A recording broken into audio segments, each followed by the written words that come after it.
tempat yang ada zinc tu dah nak sampai dah. Okay, jom kita terus perjalanan.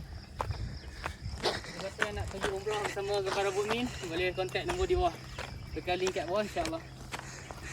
Nak training stamina untuk umrah haji, boleh kita daki bukit tinggi ni. Okay, inilah petai pun banyak. Petai dalam berbelah-belah pokok petai dah. Okay, kat situ ada tempat penginapan, ada kabin, ada taman bunga. Jom tengok pokok petai ni, boleh dipegang. Siapa Gen Z yang suka makan sambal petai, tapi tak tengok petai, tak pernah tengok petai, boleh sentuh kat sini lah. Kita pun ada pokok durian, tengah duk naik. Ni durian kan. Jom, stesen terakhir.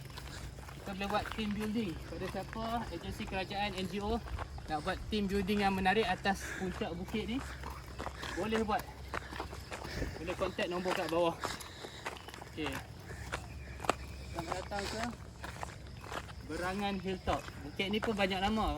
Ada orang kata Bukit Berangan, Bukit Meriam. Yang paling best, kita boleh catat satu bukit ni. Contoh ni luar masuk. Kita tutup pagar.